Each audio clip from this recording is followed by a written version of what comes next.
Hello students, welcome to Unit 3, that is instrumental analysis. Okay, so we will start a new unit here. So we have completed unit 1, 2, and also we are solving some of the net problems, okay, in the Zoom meeting. So in the last 2 days, I could not take the class because of heavy rain. So hope from Monday we will start. Next coming Monday we will start the Zoom meeting. So here in the thermal instrumental analysis, the first what they have given is the thermal gravimetric analysis. Thermal gravimetric analysis. Okay, so it is also called as in the short form TGA. Okay, so this is a new concept they have used, and this thermal gravimetric analysis, it can be classified into different types, like here thermal analysis. So gravimetric analysis comes in thermal analysis, that is your TGA, thermal gravimetric analysis. Then there is your DTA, then there is your DSC. Okay, and finally you are having your something somewhat the gas analysis, like this. Okay, so this is what about the thermal based analysis can be classified. That is, this I have told you already, TGA, thermal gravimetric analysis.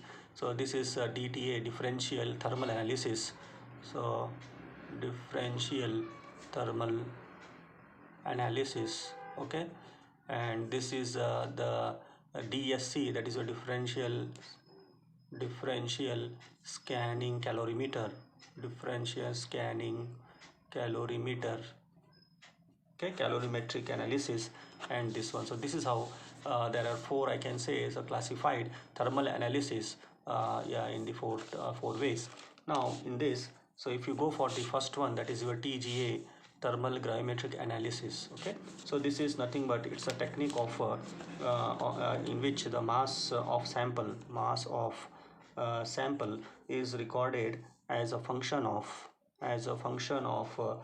temperature or time. This is what you have to keep in the mind. So here in this thermogravimetric analysis, the mass of the sample is recorded with the function of the temperature and the temperature or the time. And this is a technique used both for the qualitative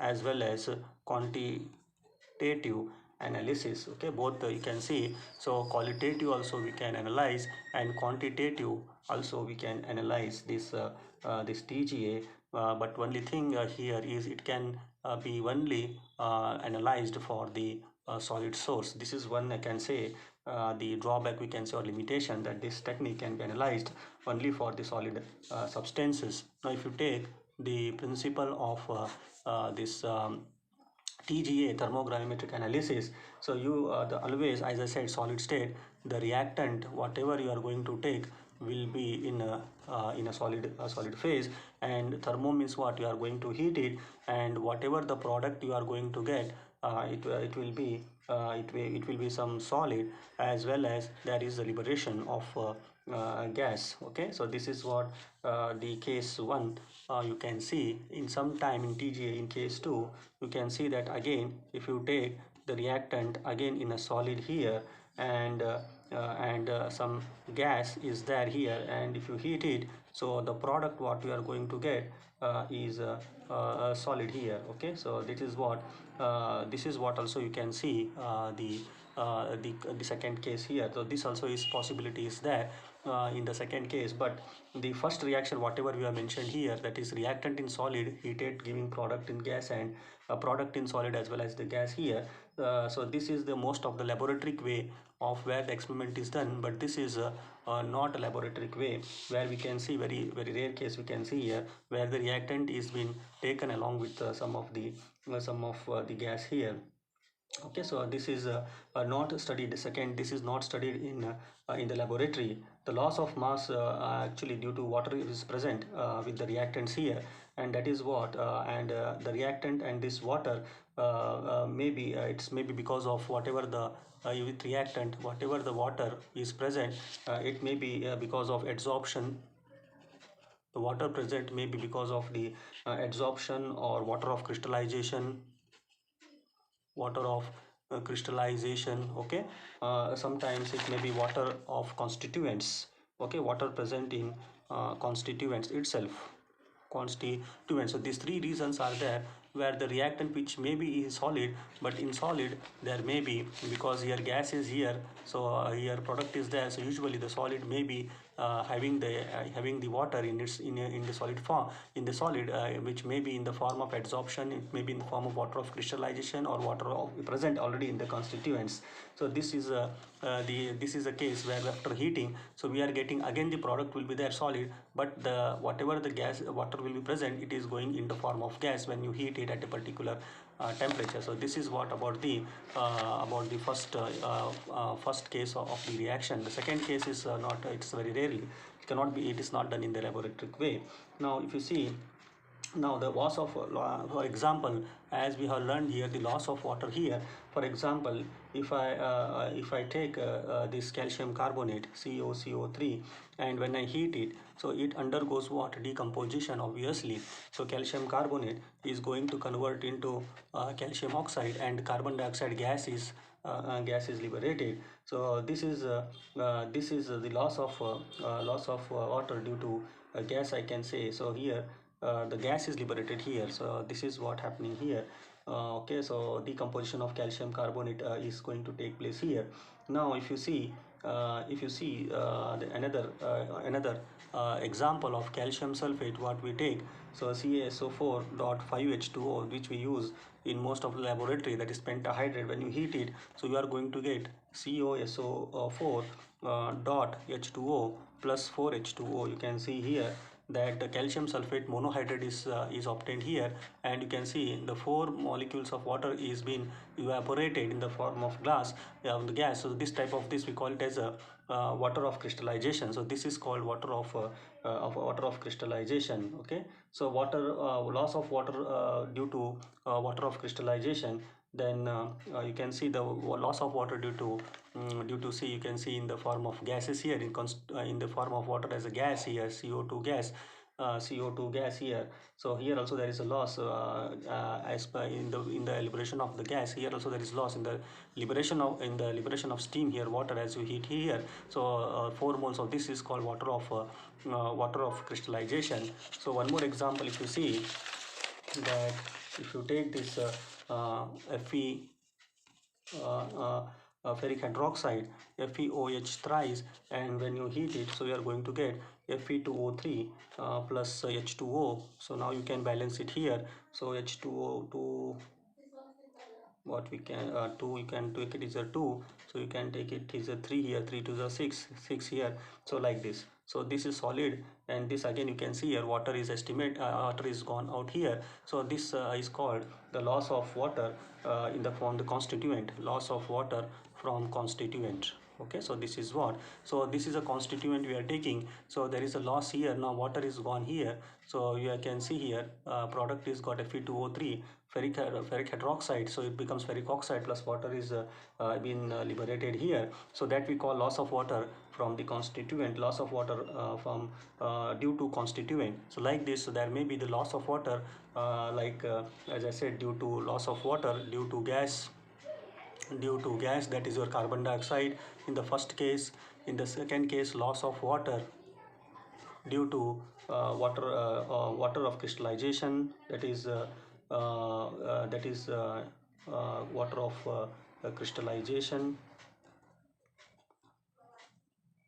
Then third one we have seen, that is loss due to loss of water due to the constituent, this one. So like this we can see there are a lot of things is there, and even adsorption also, carbon dioxide, you can see the liberation will be there. So like this due to adsorption, maybe because of water of crystallization or water of the constituents, we can see that there is a loss, there is the loss of the water in the form of the gas. So this is how the first case what we studied in the reaction will help us to know how the TGA, thermodynamic and gravimetric analysis can be studied here. So this is what very much important here. And so the thermograph is very much important term, thermograph. Okay, so this is the heating temperature varies. So in this thermograph, the heating temperature whatever we are using, it varies. Okay, that this is required for us for this experiment, and this varies from ambient temperature whatever the room temperature we are using to 1500 degrees centigrade. So this is what very much important. So thermograph is a heating instrument which has the variation of the temperature right from the ambient temperature, that is a room temperature whatever the temperature is there, to 1500 degrees centigrade. So you can vary this thermograph, and if you see the graph of this, this is what change in mass. Okay, change in mass, and here you are taking temperature and you are going to get somewhat something like that. Okay, so this is how the thermogravimetric graph will be presented. So change in of mass versus temperature. Here you can see here this part whatever is there, so there is no change in the mass, no change in mass. And as soon as you increase the temperature, you can see there is slow change, the decrease in the mass like this. Okay, and you can see here, and finally this range you can see there is a loss in weight. Okay, there is a loss in the weight finally. So this is what we are going to observe, a sample of the TGA diagram. So this is what the analytic sample is a decomposition, or even this is also called as the sometimes it is also called as pyrolysis curve, because as you can see here, the temperature, as the temperature is increased, you can see there is decrease in the mass here like this, and again decreases, that's a loss of some mass, and again you can see mass here, and finally there is loss of weight, and we are going to get the final product here. So that's why it is also called as this curve, also called as sometime it is also called as pyrolysis curve. Now if you go for the instrumentation of this TGA, instrumentation of this thermal gravimetric analysis. So always you can see there is first thing is atmospheric control will be there. Okay, this is very much important. Then there is, you can say, a holder sample holder will be there, and here you can see the programming furnace temperature programmer will be there, furnace temperature programmer. Okay, so this is very much important here.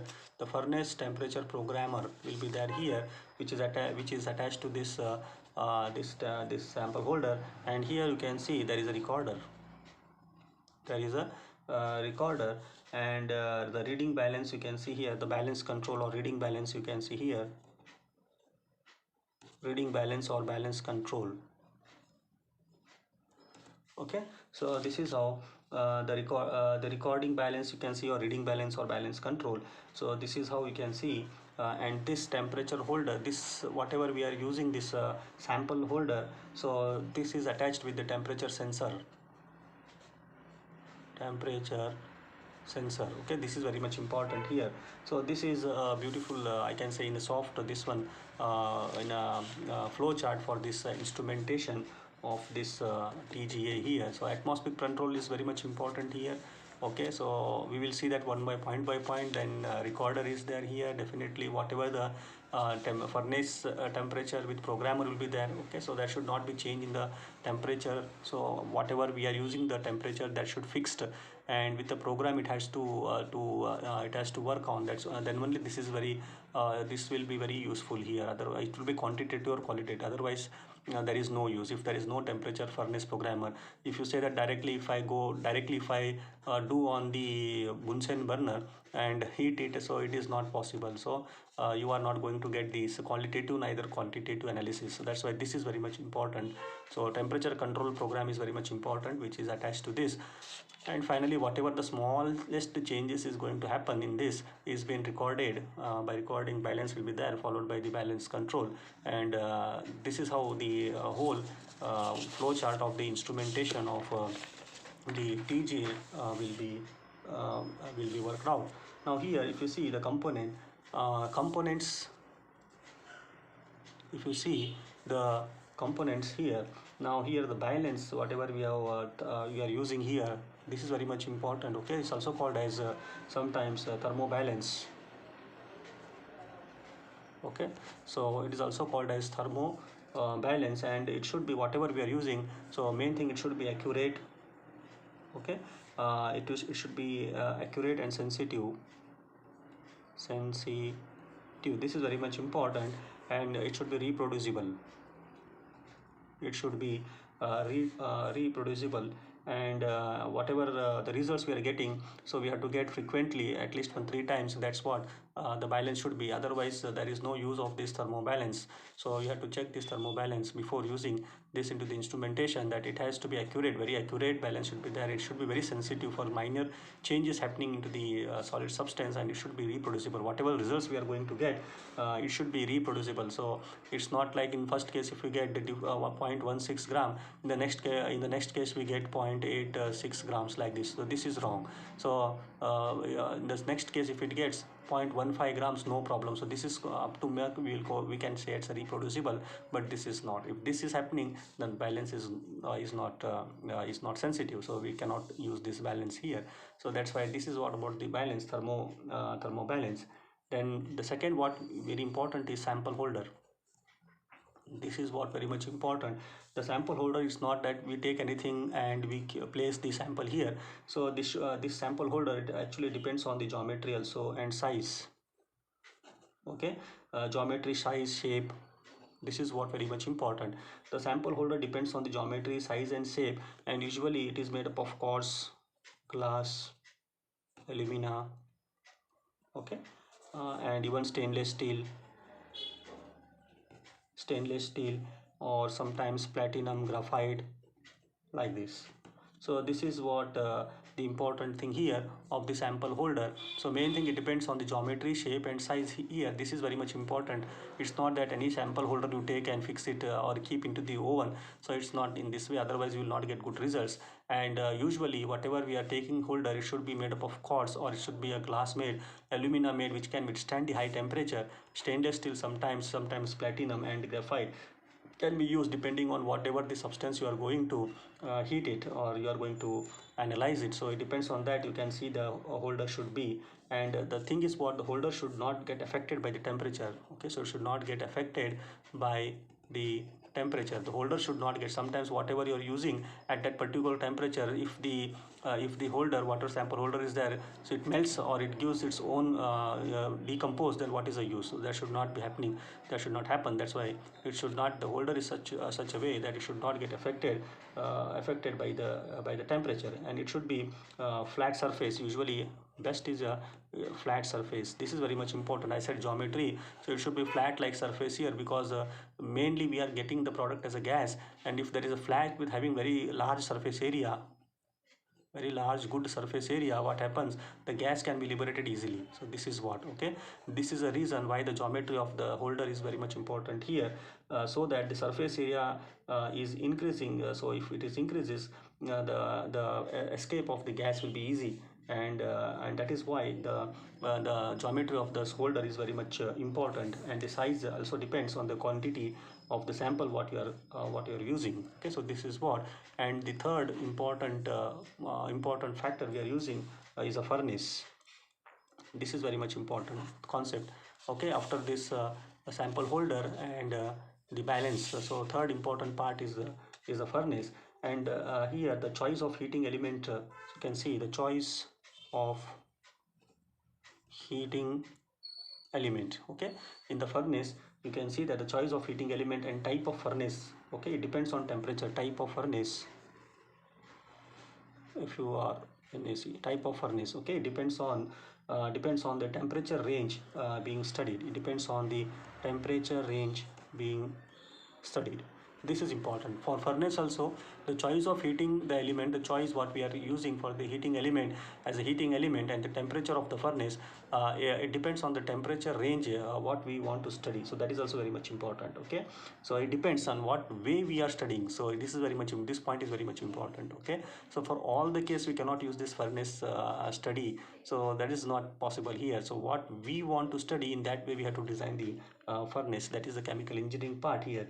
So this is what about the furnace here. And the temperature programmer is also used here. Temperature programmer is carried out here. Temperature programmer you will be used in this furnace here. And this thermocouple, whatever we are using, thermocouple, okay, we are using in this furnace thermocouple in temperature programmer. So this may be of chromel and alumina. Usually that's why it's called as couple, chromel or alumina combination. Okay, thermocouple we say like this. Okay, so use chromel, CHROMEL, or alumina thermocouple. Okay, so with this we can use which has a range of 1373 Kelvin. See here. Okay, so this is what you can see. If your furnace has this range made up of chromel alumina couple, thermocouple, then you can see that you can study this whatever I said to the range of 1373 Kelvin can be measured here. So if this is what up to here you can measure. But if you want to go for more than this, what you do? So you cannot use this furnace now. Okay, this is not good. So next what we have to do, so for example in some case you can see platinum rhodium will be there. This thermocouple is alloys, so alloy type of thermocouple is used, that is a combination of platinum and rhodium, and you can see that this can work on 2023 Kelvin. Okay, so 2023 Kelvin, see that this is going to work. But for such type of Kelvin work you cannot take this furnace. That is what the reason is. Okay, so always it depends on what the way we are studying here, temperature range and studying. So that way the furnace we have to change it here. Now one more is that if you want to go beyond 2023 Kelvin, what we have to do? So there is a tungsten rhenium combination type of furnace we are available, so which can range about 2023 Kelvin. And this is how the furnace whatever we are using is always the choice depends on the way we are going to study and the temperature range. This is what the example I have given you. And the best recorder finally in this is the recorder left, that is your XY we say. So XY recorder, so this has been recorded versus mass change versus the temperature region, so XY recorder. So this is why, this is how I can say the way the instrumentation whatever we have discussed can be explained in a one by one. So hope you understood this in today's video regarding the instrumentation and the beginning of this instrumental analysis, and particularly depending on the temperature. Okay, how it is classified in 4 different ways, and how the TGA is having the working nature. So this is what in today's video. I think it is more than enough. In the next video we'll go for the next concept of TGA, factors influencing, and whatever points we can include. So we'll go for the next video. Thank you.